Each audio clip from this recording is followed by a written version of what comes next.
नमस्कार, मैं हूं आपके साथ इश्तियाक अहमद और आप देख रहे हैं आर्य न्यूज़। रुक करेंगे खबरों की तरफ, जहां हरियाणा के यमुनानगर में आज बीजेपी की जिला स्तरीय बैठक से पहले किसानों ने जमकर विरोध प्रदर्शन शुरू कर दिया। किसानों ने अलग अलग चौराहों पर मोर्चाबंदी करके बीजेपी सरकार के खिलाफ नारे लगाए और बीजेपी नेताओं की गाड़ियों को रोकने की भी कोशिश की गई। पुलिस ने उन्हें रोकने के लिए बैरिकेड लगाए तो किसान बैरिकेडिंग तोड़कर आगे बढ़ गए। इस दौरान पुलिस और किसानों के बीच झड़प भी हुई। बीजेपी की जिला स्तरीय बैठक में हरियाणा के परिवहन मंत्री मूलचंद शर्मा, शिक्षा मंत्री कंवर लाल गुर्जर, पूर्व केंद्रीय मंत्री रतन लाल समेत कई नेता पहुंच रहे हैं। किसानों ने नए कृषि कानून को लेकर बीजेपी के इन नेताओं के विरोध में पुलिस बैरिकेड तोड़ दी। उधर किसान नेता राकेश टिकैत ने एक बयान में कहा कि भारत सरकार बातचीत करना चाहती है तो हम तैयार हैं। 22 तारीख से हमारा दिल्ली जाने का कार्यक्रम रहेगा और वहीं 22 जुलाई से संसद सत्र शुरू होगा। 22 जुलाई से हमारे 200 लोग संसद के पास धरना देने जाएंगे। साथ ही उन्होंने कहा कि मैंने ये नहीं कहा था कि कृषि कानूनों को लेकर संयुक्त राष्ट्र जाएंगे। हमने कहा था कि 26 जनवरी की घटना की निष्पक्ष जांच हो। अगर यहाँ की एजेंसी जांच नहीं कर रही है तो क्या हम यूएन में जाएं? बता दें, ये किसान नए कृषि कानूनों के खिलाफ पिछले साल से विरोध प्रदर्शन कर रहे हैं और वहीं सैकड़ों किसान दिल्ली बॉर्डर पर पिछले साल 26 नवंबर से जमे हुए हैं। इनकी मांग है कि बिना शर्त नए कृषि कानूनों को रद्द किया जाए।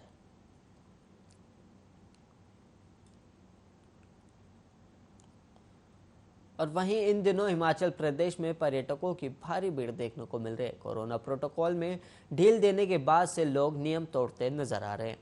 ऐसे में मुख्यमंत्री जयराम ठाकुर ने पहाड़ों में पर्यटकों की संख्या बढ़ने से कोरोना को लेकर चिंता व्यक्त की है। उन्होंने डिप्टी कमिश्नर और एसपी को भीड़ को नियंत्रण में रखने के निर्देश भी दिए हैं। अधिकारियों के साथ बैठक के दौरान मुख्यमंत्री ने कहा कि हमें सुनिश्चित करना है कि जो लोग बिना मास्क के घूम रहे हैं उन्हें एनजीओ के लोग और पुलिसकर्मी उसी वक्त मास्क उपलब्ध कराएं। उन्होंने पर्यटकों से भी खास अपील की है। उन्होंने कहा कि मेरा पर्यटकों से निवेदन है कि आप हिमाचल प्रदेश आएँ, आपका स्वागत है, लेकिन आप कोविड दिशा निर्देशों का पालन भी करें। प्रदेश के पुलिस महानिदेशक संजय कुंडू ने कहा, कोविड-19 के चलते घरों की कैद और गर्मी से बचकर हजारों लोग यहां आकर वर्क फ्रॉम होम कर रहे हैं। एक और जहां राज्य की अर्थव्यवस्था में वृद्धि देखी जा रही है, वहीं दूसरी ओर न केवल शिमला और मनाली जैसे लोकप्रिय स्थानों पर बल्कि नगर और जिब्बी जैसे कम ज्ञात शहरों में भी भीड़ बढ़ना चिंता का कारण है। इससे पहले केंद्रीय मंत्रालय ने शिमला और मनाली में लोगों के कोविड-19 नियमों के उल्लंघन को लेकर हिमाचल प्रदेश सरकार को पत्र भी लिखा था। सरकार ने महामारी के अभी तक खत्म नहीं होने का जिक्र करते हुए हिल स्टेशनों पर बड़ी संख्या में लोगों के उमड़ने की तस्वीरों की डरावने वाली बताया था। और वहीं सरकार ने कहा कि कोविड नियमों का उल्लंघन करने वाले लोग संक्रमण को और अधिक बढ़ाएंगे।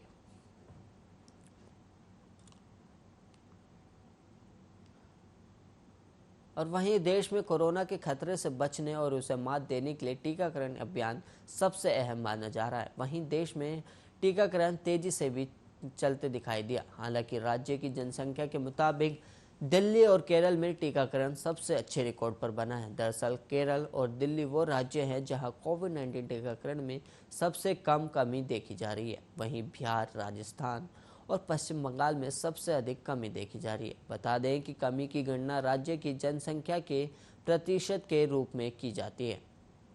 केरल और दिल्ली में 22% की कमी दिख रही है, तो वहीं बिहार में इसकी कमी 71% तक है। और वहीं बात करें राजस्थान और बंगाल में, तो राजस्थान और बंगाल में 66% की कमी दिख रही है। वहीं ओवरऑल देश में टीकाकरण की कमी देखें तो 54% इसकी कुल कमी है। केरल और दिल्ली वो राज्य हैं जिसमें सबसे अच्छे टीकाकरण रिकॉर्ड दिख रहा है, लेकिन इसके बावजूद दिसंबर महीने तक 60% जनसंख्या को टीकाकरण के लक्ष्य के दर तक पहुंचने से दूर है। और वहीं बात करें पंजाब में टीकाकरण में 26% और वहीं कर्नाटक में 30%। और इसके अलावा बात करें गुजरात में, तो गुजरात में 37% की कमी देखने को मिल रही है, लेकिन आबादी के प्रतिशत के रूप में टीकाकरण की कमी अधिक नहीं है।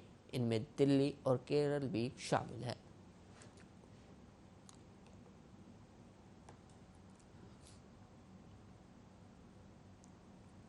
और वहीं यूपी में बिल्डर पर इनकम टैक्स ने लगाया 48 करोड़ का जुर्माना। मेरठ में बिल्डर संजीव मित्तल से नोटबंदी के बाद 25 करोड़ की पुरानी करेंसी बरामद हुई थी। आयकर विभाग ने बिल्डर पर 48 करोड़ का जुर्माना लगाया है। विभाग बिल्डर पर अब तक 200 करोड़ का जुर्माना लगा चुका है। पश्चिम उत्तर प्रदेश में अब तक का आयकर विभाग का सबसे बड़ा जुर्माना बताया जा रहा है। दरअसल देश में हुई नोटबंदी के बाद मेरठ के प्रतापपुर में दिसंबर 2017 में बिल्डर संजीव मित्तल के ठिकाने पर छापेमारी हुई थी। छापेमारी में करीब 25 करोड़ की पुरानी करेंसी बरामद हुई थी। पुलिस ने इस मामले में मुकदमा भी दर्ज किया और मुकदमा दर्ज करते हुए 4 लोगों को जेल भी भेजा था।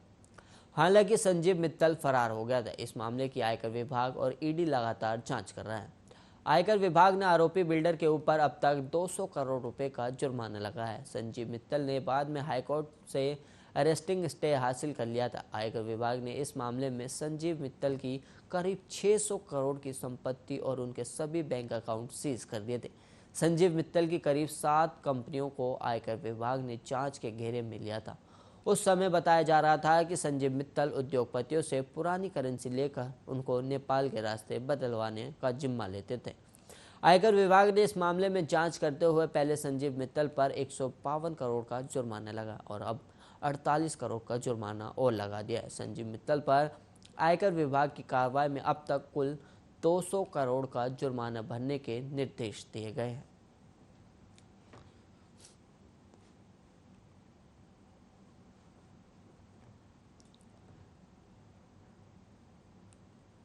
और वहीं बस्ती में पुलिस अनुशासन के नियमों को तोड़ना एक थाने पर भारी पड़ गया। कुछ ही देर में पूरे थाने को सस्पेंड कर दिया गया। ब्लॉक प्रमुख चुनाव के दौरान बवाल के बाद थानेदार को लाइन हाजिर कर दिया गया था। थानेदार की विदाई के लिए पुलिसकर्मियों ने पार्टी कर डाली। पार्टी में दरोगा और सिपाही जमकर ठिरके गाजे बाजे के साथ थानेदार को विदाई दी गई। लेकिन जब डांस पार्टी का वीडियो वायरल हुआ तो एसपी ने कार्रवाई कर दी। एसपी ने 1-2 नहीं बल्कि पूरा थाना ही सस्पेंड कर दिया। थानेदार की धूमधाम से विदाई को पुलिस आचरण के खिलाफ मानते हुए महकमे ने कड़ी कार्रवाई की है।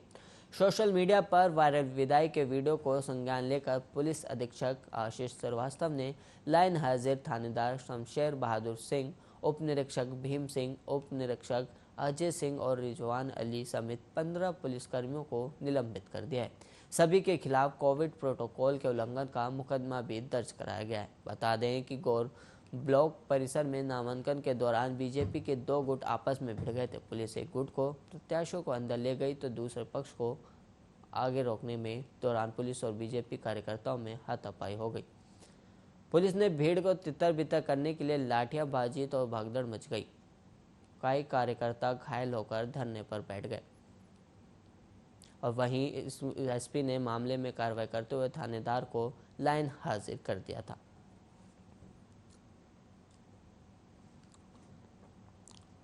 और वहीं उत्तर प्रदेश में जनसंख्या विधेयक 2021 का ड्राफ्ट तैयार कर लिया गया। राज्य विधि आयोग जल्द ही इसे अंतिम रूप देने के बाद राज्य सरकार को सौंपेगा। इसके तहत जिनके पास 2 से ज़्यादा बच्चे होंगे वे ना तो सरकारी नौकरी कर पाएंगे और ना ही चुनाव लड़ पाएंगे।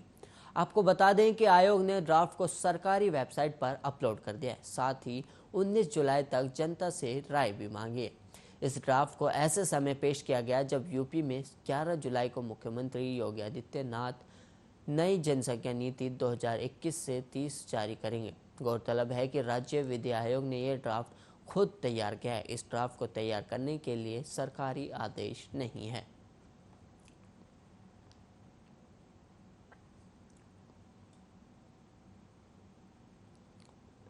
वहीं अमूल के बाद अब मदर डेयरी ने भी ग्राहकों को झटका दे दिया। मदर डेयरी ने दिल्ली एनसीआर में दूध के दाम बढ़ा दिए। इसमें 2 रुपये प्रति लीटर की बढ़ोतरी की गई है। नई कीमत 11 जुलाई 2021 यानी कल से लागू होगी। कोरोना काल में महंगाई से जनता पहले ही परेशान है। खाने पीने के सामान से लेकर पेट्रोल डीजल तक महंगा हो गया है, जिसका सीधा असर जनता की जेब पर पड़ा है।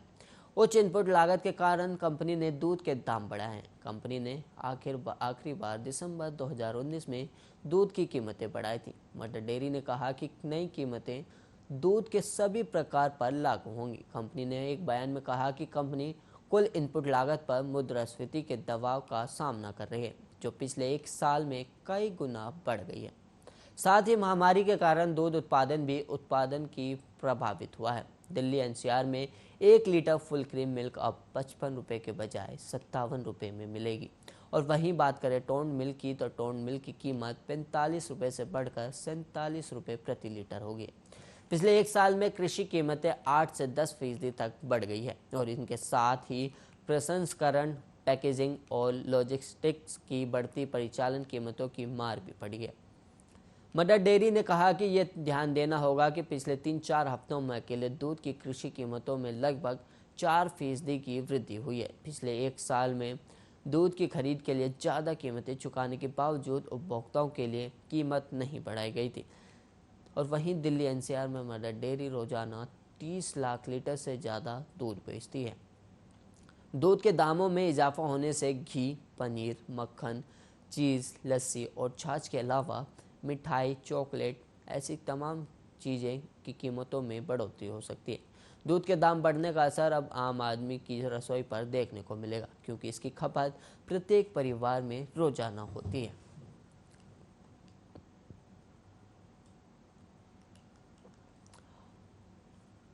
और वहीं आर्या डिजिटल यूट्यूब चैनल पर भोजपुरी फिल्म मांगलिक विवाह का ट्रेलर रिलीज किया गया है, जो देखते ही देखते यूट्यूब पर वायरल होने लगा। दर्शकों द्वारा ट्रेलर को बार बार देखा जा रहा है, जिसमें डिजिटली ये फिल्म चर्चा का विषय बनी हुई है। इस फिल्म को लेकर दर्शकों में काफ़ी समय से उत्सुकता बनी हुई थी, जो आज समाप्त हुई। ट्रेलर रिलीज के साथ ही बहुत जल्द गाने और फिल्म भी रिलीज होगी। मेरे ब्रदर की दुल्हन फिल्म नवोदिता जोड़ी आयुष द्विवेदी और सैजल द्विवेदी इस फिल्म की मुख्य भूमिका में नजर आ रहे हैं, जबकि चर्चित और लोकप्रिय अभिनेत्री निशा सिंह ने भी इस फिल्म में दमदार किरदार निभाया। अनूप अरोड़ा का किरदार भी जबरदस्त है, जबकि इस फिल्म में निशा सिंह और अनूप अरोड़ा के टकराव देखने को मिलेगा। जैसे थोड़ा बहुत ट्रेलर में दिखाई देता है, ये एक हॉरर कॉमेडी आधारित फैमिली ड्रामा मूवी है, लेकिन फिल्म में हॉरर के साथ कॉमेडी, रोमांस और एक्शन भी है। फिल्म के ट्रेलर को लेकर आर्य डिजिटल के ओनर दुर्गेश आर सिंह राजपूत का कहना है कि दर्शकों ने आर्य डिजिटल को अपना भरपूर प्यार और आशीर्वाद पहले भी दिया है। उन्होंने विश्वास है कि इस फिल्म के ट्रेलर को भी दर्शक पसंद करेंगे और निस्संदेह फिल्म भी दर्शकों को पसंद आएगी। दुर्गेश आर सिंह राजपूत ने यह भी कहा कि आर्य डिजिटल हमेशा से ही बेहतरीन फिल्में लेकर आती रही है और आगे भी इसी तरह एक से बढ़कर एक फिल्में लाती रहेगी। अभिनेता आयुष ने कहा कि ट्रेलर को अधिक से अधिक अपना प्यार, आशीर्वाद दें, जिससे वे आगे भी फिल्में जारी कर रखें। ट्रेलर देखकर फिल्म के बारे में अंदाज़ा लगाया जा सकता है। ये एक पारिवारिक मनोरंजन और बेहतरीन फिल्म है।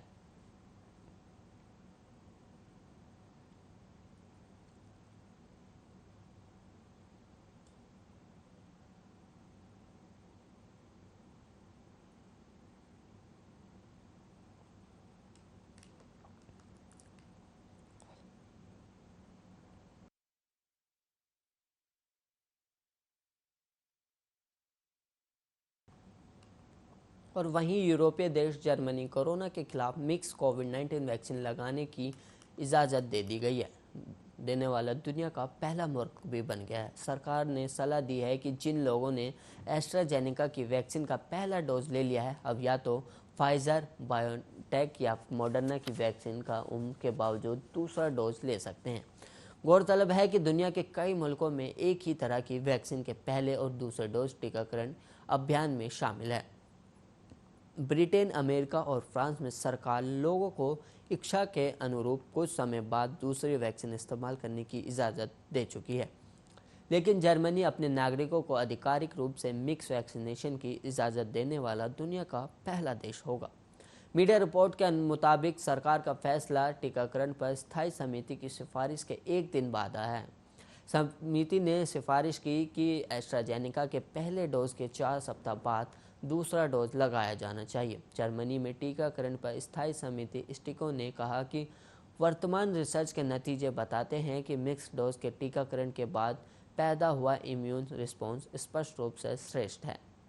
और वहीं यूरोपीय मेडिसिन एजेंसी की तरफ से वर्तमान में स्वीकृत फाइजर, बायोटेक और मॉडर्ना की mRNA वैक्सीन है। जर्मन चांसलर एंजेला मर्केल ने दो अलग अलग कंपनियों के डोज इस्तेमाल कर मिक्स वैक्सीनेशन की दिशा में कदम बढ़ाया था। CNN की खबर के मुताबिक जून में उन्होंने एस्ट्राजेनेका की वैक्सीन का पहला डोज लगवाने के बाद अपने दूसरे डोज के तौर पर मॉडर्ना की वैक्सीन इस्तेमाल की। और वहीं ऑक्सफोर्ड एस्ट्राजेनेका की बनाई कोविड-19 वैक्सीन को कोविशील्ड के नाम से भी जाना जा रहा है और उसे सीरम इंस्टीट्यूट ऑफ इंडिया बना रही है।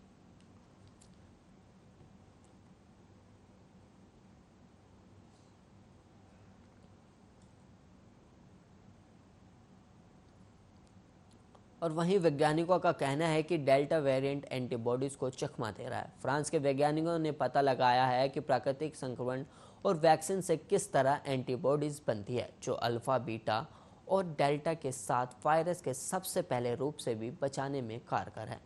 ये टीका लगवा चुके लोगों के लिए भी खतरा हो सकता है। वैज्ञानिकों ने संक्रमण की चपेट में आ चुके 103 लोगों की जांच की तो पता चला कि डेल्टा बिना वैक्सीन वाले लोग जो अल्फा की चपेट में आए हैं उनकी तुलना में कम संवेदनशील हैं। वैज्ञानिकों ने 59 लोगों के सैंपल की जांच की जिन्हें एस्ट्राजेनेका या फिर फाइजर टीके की 1 या 2 डोज लग चुकी थी। टीम ने पाया कि एक डोज लेने वाले केवल 10% में इम्यूनिटी देखी गई, जो डेल्टा और बीटा वेरिएंट को न्यूट्रलाइज करने में सक्षम है। और वहीं टीके की दूसरी डोज 95% असरदार दिखी, लेकिन दोनों वैक्सीन लगने के बाद एंटीबॉडीज में कोई बहुत बड़ा अंतर या बदलाव नहीं दिखा है। यही कारण हो सकता है कि डेल्टा वेरिएंट टीका लगवा चुके लोगों के लिए भी खतरे की घंटी है।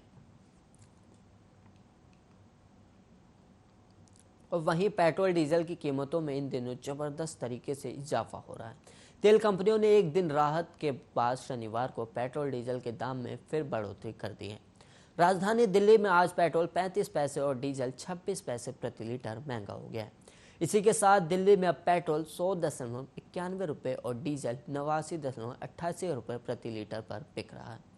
एक दिन पहले शुक्रवार को तेल के दाम में कोई बदलाव नहीं किया गया था, लेकिन 1 मई को 90.40 रुपये प्रति लीटर की कीमत रेखा से शुरू होकर अब राष्ट्रीय राजधानी में पेट्रोल की कीमत 100.91 रुपये प्रति लीटर हो गई है, जो पिछले 70 दिनों में 10.51 रुपये प्रति लीटर है। इसी तरह राजधानी में डीजल की कीमत भी पिछले 2 महीने में 9.15 रुपये प्रति लीटर की वृद्धि देखी गई है।